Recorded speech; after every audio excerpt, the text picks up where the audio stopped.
Well, good afternoon, everyone. I'd like to begin by announcing another 5 stops on this trip.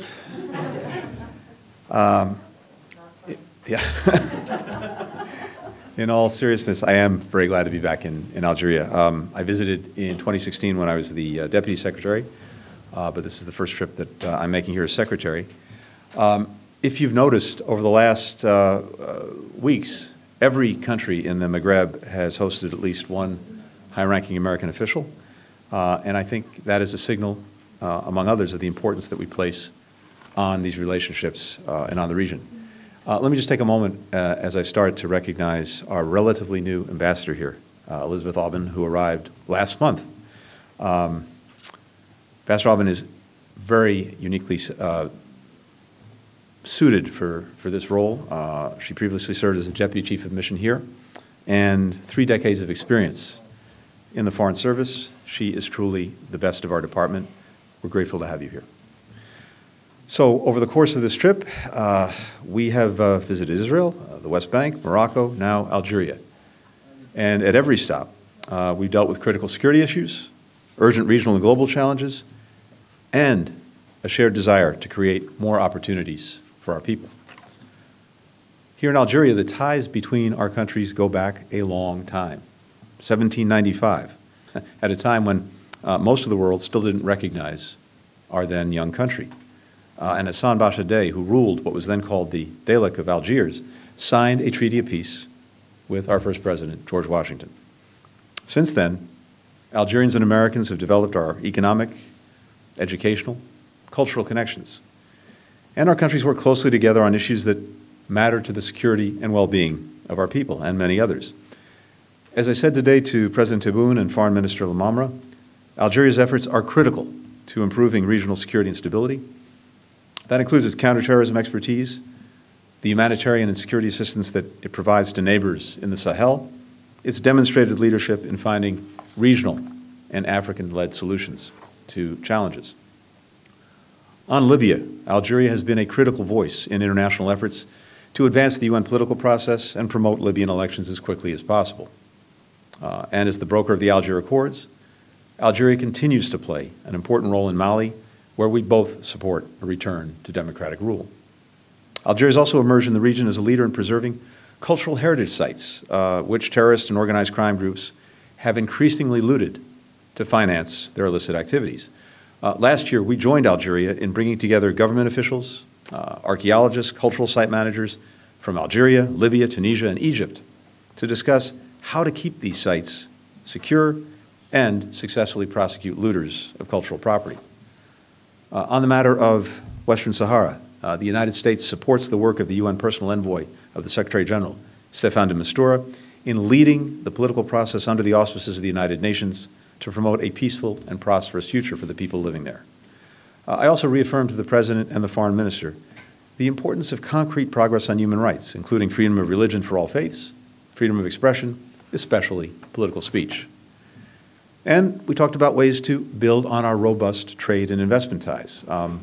American companies here are helping to diversify Algeria's economy, training local employees, sharing knowledge, building long-term partnerships that are of benefit to both of our countries. I spoke to a number of those businesses today. I think some of you were there, in advance of the Algiers International Trade Fair that will take place this summer, the largest in Africa, where the United States is proud to be the country of honor. Algeria and the United States have worked together to beat back the COVID-19 pandemic.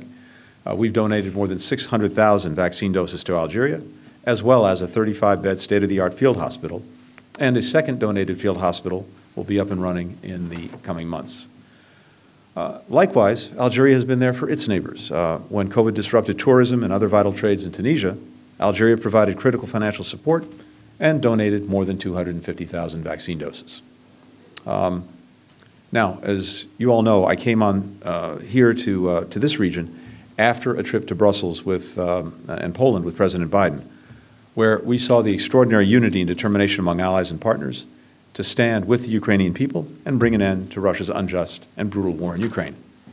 The countries of North Africa and the Middle East have experienced themselves the consequences of Russian military campaigns before. For example, in Syria and Libya, where Russian military and paramilitary forces exploited conflicts for Moscow's gain, with deadly consequences for citizens and communities. Now, many in this region are feeling the pain of Russia's invasion of Ukraine in another way, with rising food prices, especially wheat. Farmers in Ukraine, instead of tending to their crops, have been forced to either fight for their country's future and independence or to flee. Ships with grain are not getting out from Black Sea ports because they're blocked by Russia's aggression. Countries around the world, including North Africa and the Middle East, import significant amounts of wheat from Ukraine. And of course, when food prices rise, so do the numbers of people suffering from hunger. This is just one more reason why the international community must increase the pressure on Russia to end this unprovoked and unjustified war. So, let me conclude simply by saying thank you to our colleagues in Algeria for hosting us today, and Ramadan Kareem to all of those who will soon celebrate the Ramadan. With that, I will happily take some questions. We'll start with Matt Lee of the AP, please. Thank you. Are you at all concerned with Algeria's relationship, Algeria in particular, its relationship with Russia? And do you think that it should be doing more to reevaluate its ties with the Russians? And also, given where you've been so far on this portion of the trip in the Middle East and North Africa, and what you attended, what you participated in on Monday, are you concerned at all, especially given the President's comments to you a little bit earlier, that Algeria is in danger of missing out on the kind of benefits, the kind of changes that you and others have talked about in terms of the region? And then if I could just ask one last thing on Ukraine and Russia, and that is, there are officials in Washington who are saying that the U.S. believes that President Putin has been misled by his top military advisors. Is this something that is shared administration-wide, or at least by you? Do you believe that to be the case? Thank you. Thanks, Matt. So on the first part of the question, look, I think it's a reality that different countries have different historical relationships with Russia, but there are times when one issue emerges that is so clearly black and white, and in this case of Ukraine, a clear aggressor and a clear victim, that it's important to stand with the victim and to stand for the principles that have also been violated, principles that should matter to countries around the world, principles about sovereignty, about independence. And I know that that's something that Algerians feel strongly about, given their own history. And I think countries in the region as well have seen the damaging effects of Russia's military campaigns before. I alluded to that a moment ago. In Syria and Libya, as I mentioned, the Russian military and paramilitary forces have exploited conflicts for Moscow's gain. And that, in turn, has actually posed grave threats to security in the region and stability and commerce. And as I mentioned as well, these actions have had deadly consequences for citizens in the region. They've disrupted the peace and prosperity of communities. They've intruded into the lives of families and individuals who are simply trying to live peacefully in their own countries. And then, again, I think the impact that's being felt, even if what seems very distant as a conflict to people in this region, because it is half a world away, or almost half a world away in Europe, it's having a direct impact on their lives right now, particularly with regard to rising food prices, something that everyone is feeling, especially wheat. So my sense from having talked to a lot of colleagues over the last days is that a lot of this pain is keenly felt in this region. Most of the countries import half their wheat or more, and so we see them taking stock of that, and that's factoring into their thinking. But mostly, I think you're seeing that countries understand that what's happening in Ukraine matters, of course, first and foremost to the people in Ukraine, but it also matters to them because, as I said, principles that matter to them, the UN Charter, sovereignty, independence, are also the victims of aggression. With regard to the the Negev and the countries participating in the normalization process with Israel.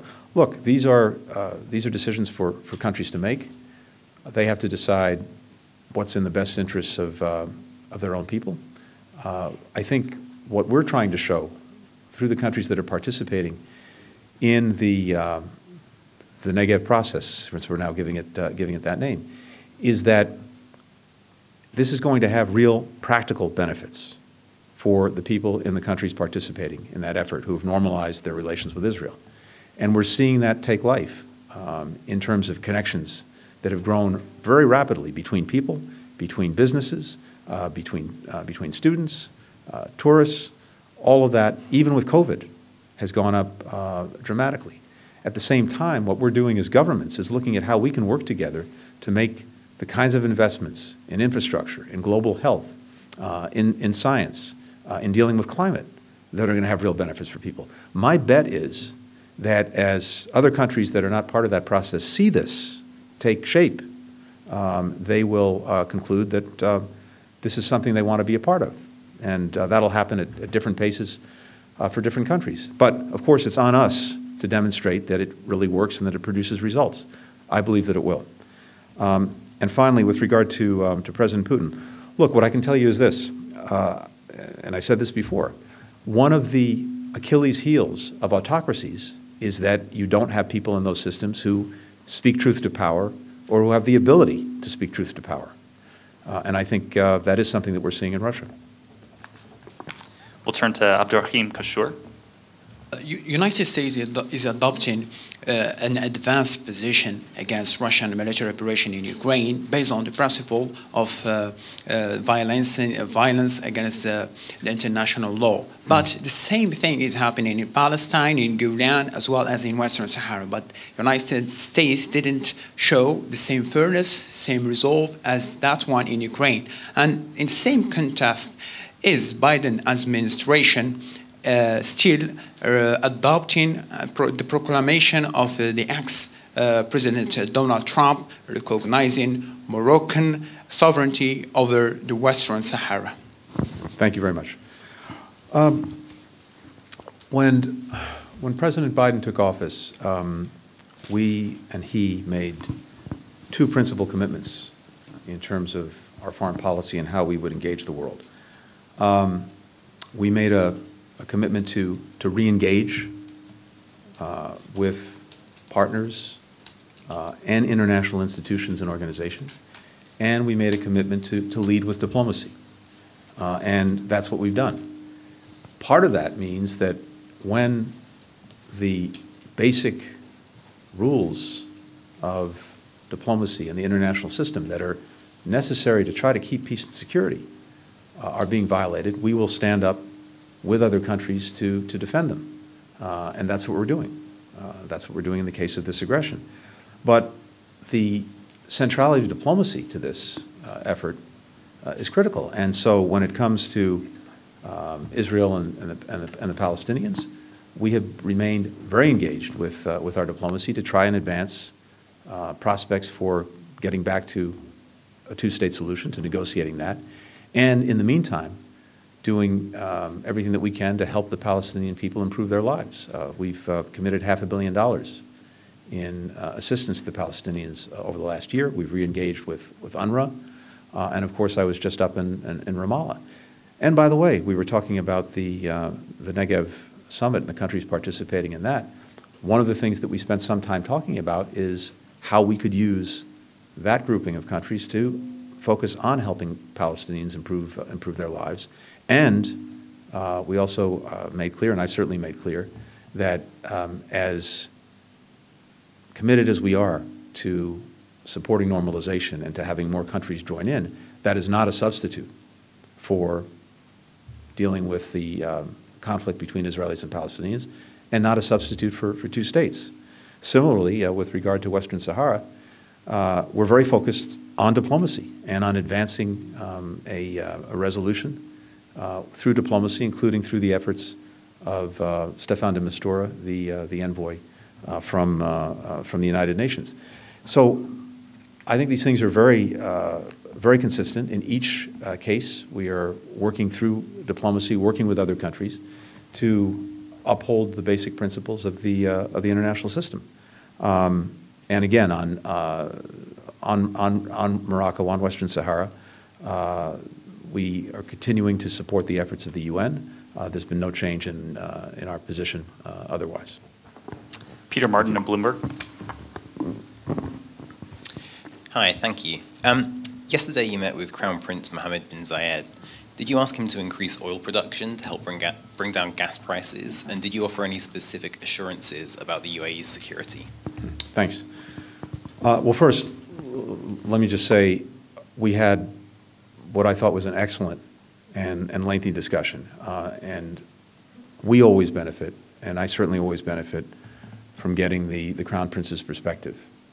And we had what I thought was a very meaningful, heartfelt exchange that covered really the breadth of our partnership and did it in a strategic way as well as a specific way.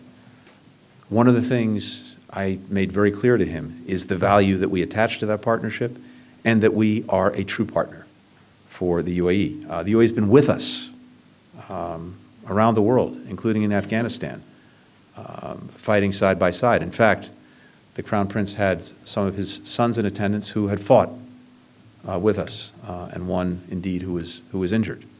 That's a very powerful thing, and we'll continue to stand by them. One of the things I told him was that the United States remains committed to helping the UAE defend itself against threats from Yemen, from the Houthis, even as we work to try to bring that conflict to a close.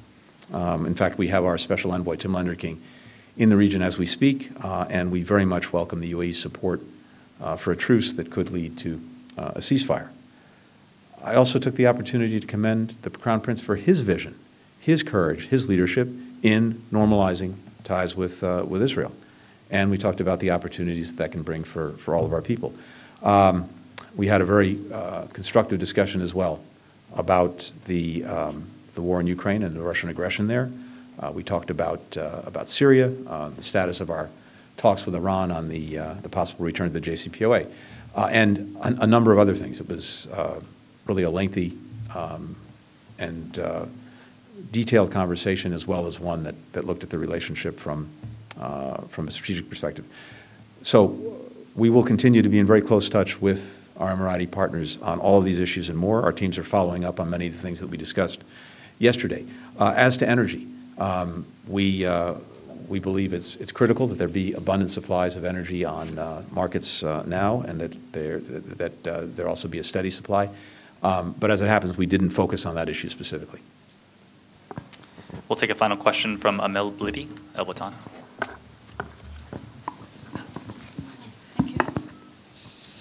Thank you. We'd like to know how do you perceive Algeria, and what's your assessment towards the situation in North Africa, especially with the deep crisis between Algeria and Morocco, and the complex question in Libya. So do you fear the first? I don't know. Thank you. As I said at the outset, we have a relationship that runs back a long way in our history, and one that's meaningful precisely because Algeria was among the first countries to recognize the United States. This goes back to our founding president, George Washington. And in ways over the years, we have tried to build on that founding moment with security ties, economic ties, cultural ties connecting our people. We are very grateful for Algeria's important and ongoing diplomatic efforts to try to advance peace and security in the region. It's playing an important role, and one that we count on. As I mentioned, we talked a lot today about Libya, and we are working very much in common to try to advance a truly democratic transition there through elections and a new government. My sense is that building on this foundation of existing work together on security, deepening cooperation economically with trade and investment. I mentioned some of the numbers earlier today, having increased significantly even during COVID. And I think particularly with President Tebboun's economic plan, one that offers the prospect, I think, of creating an even more favorable investment climate here for American companies through clear rules and regulations and predictability. I think you're going to see that grow. And as I mentioned, we have the International Fair, at which we're the guest of honor this summer. That's a good opportunity to continue to bring American companies and Algerian businesses and people together. We've been working very closely on counterterrorism and regional security, and we're learning from each other in that process and strengthening our respective defense capabilities. We were very proud, coming back to the connections between us in different ways. We just signed recently a 3-year agreement with Columbia University, the university I happen to attend, and the Algerian Ministry of Higher Education and Scientific Research that will help revamp Algeria's curriculum for teaching English language in universities. We, as I said, have been increasing these business and commercial ties in ways that will have very practical benefits to the lives of Algerians and Americans alike, creating opportunity, creating jobs, advancing progress in everything from agriculture to IT to energy. So what I'm seeing is a good foundation that we're now building upon and that we're very much looking forward to doing. At the same time, to further address the second part of your question, we share real concerns about security in the region, particularly in the Sahel, and we exchanged, I think, important, useful ideas about what we can do more effectively to deal with the challenges posed to security in the Sahel, but also to try to bring people there more opportunity, more hope, which is ultimately the best answer to dealing with security challenges. So across the board, this was a very good day. It's building on a number of days that other senior officials have had here, and of course, it's building on the work that's being done every day by our embassy and by private American citizens, businesses, students, et cetera. All of that, I think, will increase in the months and years ahead. Thank you. Thank you, Mr. Secretary. All right. Thank you all. See you at the next stop.